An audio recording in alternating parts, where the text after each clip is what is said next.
Hey guys, this is Abhilash और आज मैं रिव्यू करूंगा कारमा कॉलिंग सीरीज का। कारमा कॉलिंग सीरीज आपको मिलेगी डिज्नी हॉटस्टार ऐप पर हिंदी ऑडियो में, जिसमें है टोटल 7 एपिसोड्स जो कि हैं 40 to 45 मिनट्स ईच और जॉनरा है रिवेंज ड्रामा। तो कहानी शुरू होती है कारमा तलवार नाम की इस लड़की से, जो कि अलीबाग की इस हाई फाई सोसाइटी में रहने को आई है, जिसका मकसद है कुछ गिने चुने लोगों से बदला लेने का। और उन सब में से है इंद्रानी कोठारी, जो इस हाई फाई सोसाइटी की मालकिन या फिर महारानी जैसा दिखाई गई है। तो कारमा मेनली बदला तो इसी से लेना चाहती है, बट अब वो बदला क्यों लेना चाहती है और वो कैसे लेती है, वो सब जानने के लिए आपको ये शो देखना पड़ेगा। आज सबसे पहले एक्स्ट्रा इन्फॉर्मेशन, ये शो एक रीमेक है रिवेंज नाम की इस वेब सीरीज का। एंड इन कंपैरिजन अगर आपने रिवेंज देखा हुआ है तो मैं स्ट्रांगली रेकमेंड करूंगा कि आप ये शो मत देखना। और अगर आपने रिवेंज नहीं देखा है तो पहले मेरा ओपिनियन सुन लो इस शो के बारे में और फिर आप डिसाइड करना कि आपको ये शो देखना है कि नहीं देखना है। And now let's move on to the story. तो ओवरऑल स्टोरी ठीक है, रिवेंज वाले पार्ट्स इंट्रीगिंग है, इंटरेस्टिंग है, बट इस शो में 60% आपको फिलर्स मिलेंगे। अब मैं यहाँ पर ये भी कह सकता था कि स्टोरी बिल्ड हो रही है, बट कोई भी स्टोरी बिल्ड नहीं हो रही है। इसके बाद सबसे बड़ा ड्रॉबैक इस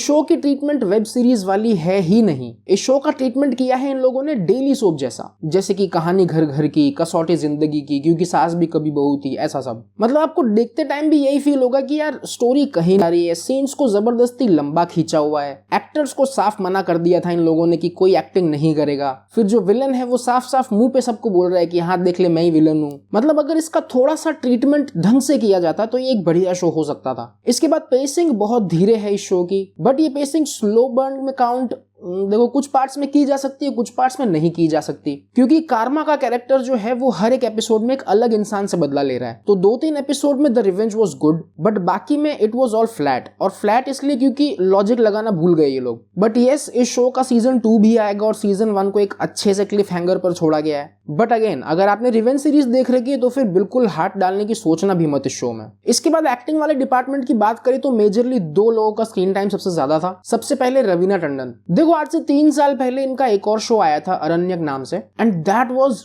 dam good, a near perfect web series हर एक एंगल से। बट इस शो में मैं रवीना टंडन की परफॉर्मेंस से निराश हुआ। बट सारा ब्लेम मैं इनके ऊपर भी नहीं डालना चाहता, क्योंकि जैसा कि मैंने कहा इस शो की ट्रीटमेंट वैसी थी ही नहीं। और मुझे लगता है कि एक्टर्स को तो स्पेसिफिकली मना किया होगा कि एक्टिंग नहीं करनी है आपको, सिर्फ स्ट्रेट फेस दो, डायलॉग्स बोलो, खत्म करो और घर जाओ। तो वही किया है इन लोगों ने। फिर आती है नम्रता शेठ, और इनका ये पहला ही प्रोडक्ट देखा है मैंने, एंड आई वांट टू से बकवास काम। क्योंकि ये देखो, ये इनका हैप्पी फेस है जब इनकी शादी होने वाली होती है, ये इनका डरा हुआ फेस है जब इनका प्लान नियरली फेल होने वाला होता है, और फिर ये है इनका रिवेंज वाला फेस। तो अब आप समझ सकते हो कि मैं क्या बात कर रहा हूँ यहाँ पे। But she is still better than Prabhas. Prabhas से तो ये लाख गुना बेहतर है, क्योंकि डायलॉग डिलीवरी में थोड़ा सा कन्विक्शन दिखाई देता है। इसके बाद प्रोडक्शन डिजाइन वाज गुड। आपको वो अमीर अल्ट्रा प्रो मैक्स वाली वाइब्स आती रहेंगी पूरे शो में। बट इसी चीज से बात आती है कि फिर ये शो मेजॉरिटी ऑफ द लोगों के लिए अनरिलेटेड साबित होता है। इसके बाद सिनेमाटोग्राफी और साउंड डिपार्टमेंट वालों से कोई शिकायत नहीं, ये दोनों चीजें थ्रू आउट सपोर्टिव रहती हैं। और फाइनली डायरेक्टर है शो की रुचि नरेन, और इन्होंने इससे पहले गिल्टी मूवी डायरेक्ट की थी। तो सॉरी, उस मूवी में भी इनका काम बकवास था और इस शो में भी इनका काम बकवास है। रिवेंज ड्रामा के चक्कर में इस शो को इन्होंने डेली सोप की ट्रीटमेंट दी है, और इनको ओरिजिनली ज्यादा कुछ करना था भी नहीं। इनको एक शो का रीमेक बनाना था और इनसे ये काम भी ढंग से नहीं हुआ। एंड इन कंक्लूजन ये एक बहुत ही बिलो एवरेज सा शो है। बस पहला एपिसोड थोड़ा ध्यान से देख लो कि भाई किस किस का क्या क्या नाम है, और उसके बाद आप लोग अगर ईयरफोन्स डाल के अपना काम वाम भी कर रहे हो और स्क्रीन के सामने नहीं भी हो तो भी ये सीरीज आपको समझ में आ जाएगी। बाकी पर्सनली मेरी मानो तो मत ही हाथ डालो इस शो में। बट फिर भी अगर आप इसे देखते हो तो थोड़े से हाफ से भी कम वाले सेक्स सीन्स हैं, गालियां नहीं है और न्यूड सीन्स नहीं है, और ये है मेरी साइड से इस शो की रेटिंग। बट अगर आप लोगों ने मेरे से भी पहले ये शो देख लिया तो मैं आपसे भी जानना चाहूंगा कि आपके क्या व्यूज हैं। अपने व्यूज और ओपिनियन जरूर मुझे लिखकर बताना। और ये रिव्यू अगर आपको हेल्पफुल और लॉजिकल लगा तो प्लीज लाइक एंड सब्सक्राइब। मैं मिलता हूं आपसे नेक्स्ट वीडियो में, तब तक ध्यान रखो अपना।